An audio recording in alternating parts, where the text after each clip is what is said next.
আমি জানি না বিএনপির সমস্যাটা কোথায়।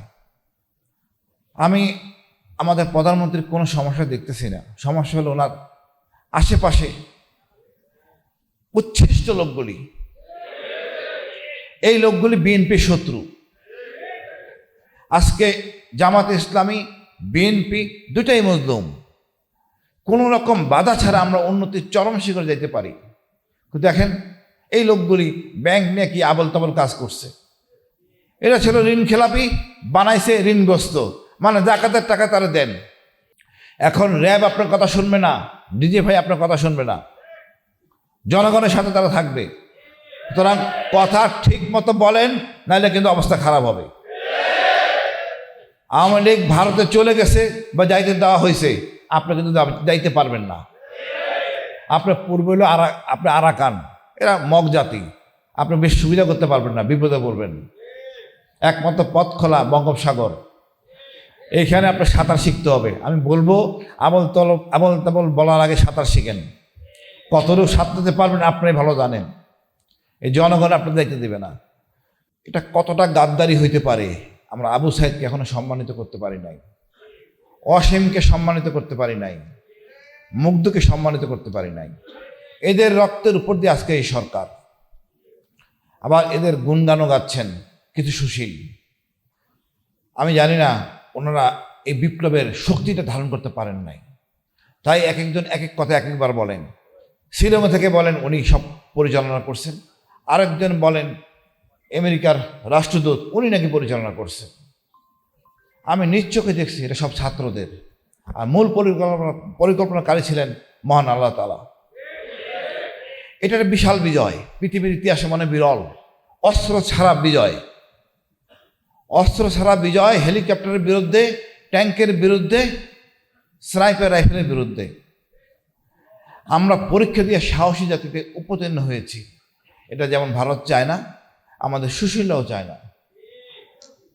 আমাদের দীর্ঘদিন স্বাধীনতার পরের থেকে আমাকে বোঝানো হয়েছে ভারত বিশাল শক্তি,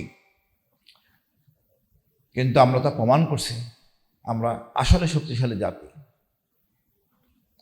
আমি জানি না বিএনপির সমস্যাটা কোথায়। আমি আমাদের প্রধানমন্ত্রীর কোনো সমস্যা দেখতেছি না। সমস্যা হলো ওনার আশেপাশে উচ্ছিষ্ট লোকগুলি।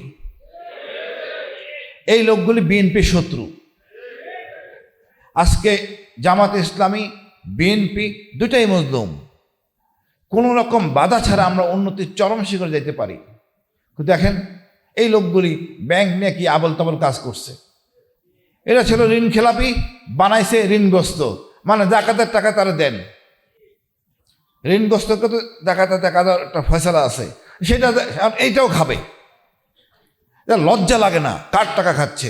সাধারণ জনগণের টাকা। ৭১ বলেন, এই ২৪ বলেন, আমজনতা আমরা সবাই মাঠে ছিলাম, আর উপভোগ করতেছেন এই উচ্ছিষ্ট লোকগুলি, যারা কোনো অবদান আছে বলে মনে করি না। আমার আস্থা তারেক জিয়ার প্রতি। উনি একটা গর্বিত পিতার সন্তান, গর্বিত মায়ের সন্তান। ওনার স্ত্রী একজন গর্ভবতী সেনা নৌবাহিনীর প্রধানের সন্তান। আমি ওনাদের কাছে অনেক প্রত্যাশা, ইনশাল্লাহ কাঙ্ক্ষিত লক্ষ্যে পৌঁছবো। বাট উচ্ছিষ্টকে সরান।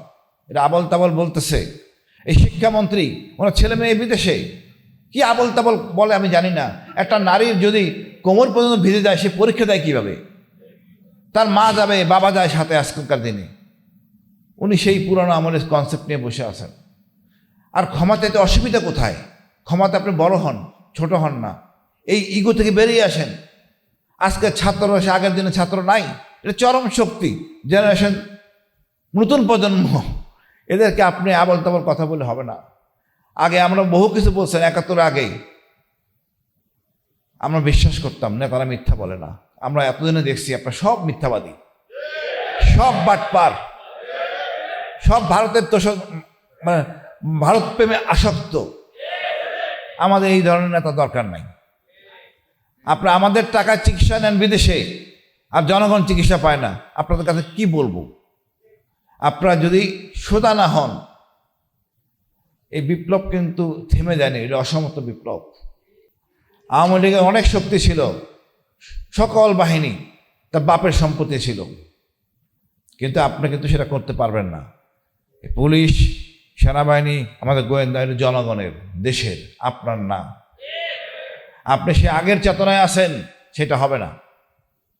এখন র্যাব আপনার কথা শুনবে না, ডিজিএফআই আপনার কথা শুনবে না, জনগণের সাথে তারা থাকবে। সুতরাং কথা ঠিক মতো বলেন, নাহলে কিন্তু অবস্থা খারাপ হবে। আওয়ামী লীগ ভারতে চলে গেছে বা যাইতে দেওয়া হয়েছে, আপনি কিন্তু যাইতে পারবেন না। আপনার পূর্ব হলো আপনি আরাকান, এরা মগ জাতি, আপনি বেশ সুবিধা করতে পারবেন না, বিপদে পড়বেন। একমাত্র পথ খোলা বঙ্গোপসাগর, এইখানে আপনার সাঁতার শিখতে হবে। আমি বলবো আমল তাবল বলার আগে সাঁতার শিখেন। কতটুকু সাঁতরাতে পারবেন আপনি ভালো জানেন, এই জনগণ আপনার দায়িত্ব দেবে না। সর্বোপরি বলবো এক কথা, আবু সাইদ এদেরকে আমরা ধারণ করতে হবে। এরা আমাদের গর্বের, এরা আমাদের এমন একটা দর্শন দিছে, এটা নিয়ে আমাদের রিসার্চ করার অনেক সময় আছে। এই বিপ্লবটাকে যদি এখন গবেষণা না করেন, আমরা কাঙ্ক্ষিত লক্ষ্যে পৌঁছবো না। পুস্তকে থাকবে, মাদ্রাসা সিলেবাসে বিপ্লব থাকতে হবে। সরকারকে বলবো, আপনি কৃপণ হয়েন না, আবু সাইদ মুক্তিদের বীরশ্রেষ্ঠ খেতাবে সম্মানিত করেন। এই জাতি ধারণ করবে। আপনি জনগণের কাতারে আসেন, জনগণকে ভালোবাসেন, শর্টকাট করতে যাবেন না, আপনার বিপদ হবে। আমি মনে করি ভারতপ্রেম ভুলে সোজা কোমর হয়ে দাঁড়ান, সেই পথে আমরা হাঁটছি, আমাদের প্রধানমন্ত্রী হাঁটছেন। আমি খুব সাধুবাদ জানাই। আশেপাশে উচ্ছিষ্টদের বের করে দেন, ন্যায় বিচার প্রতিষ্ঠিত করেন। রাষ্ট্র আমাকে কি দেয়? কিছুই দেয় না। আপনার তো সব কিছু নেন, শুধু বাকি আছে এই অক্সিজেন মহান আল্লাহ তাআলা দিচ্ছেন, এইটার উপর ট্যাক্স বসানো, আর কিছু তো নাই। আপনি আমার কি দেন বলেন তো? আমি কিছু পাই না খুঁজে, কেন আমি ট্যাক্স দিব? পুলিশ তো আপনার।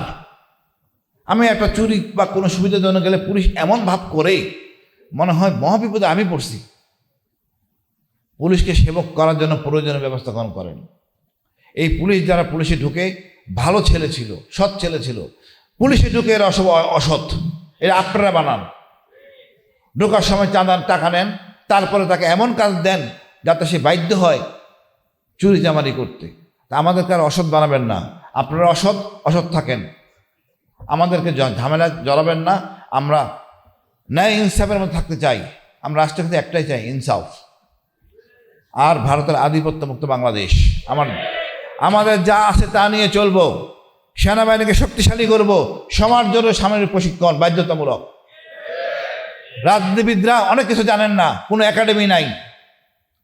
আমাদের অনেক পড়াশোনা আছে, সবার আছে, একমাত্র রাজনীতিবিদদের নাই। জনগণের ভোট নিয়ে সরাসরি সংসদে চলে যায়, কি বলে ওনারা নিজেরা বোঝেন না। আপনার দেশপ্রেম সৃষ্টি করতে হবে, আপনার অর্থনীতি বুঝতে হবে, জিও পলিটিক্স বুঝতে হবে। কোনো একাডেমি নাই, এটা একমাত্র বাংলাদেশ। প্লিজ আপনার রাজনীতিবিদদের একটা শিক্ষার আওতায় আনেন।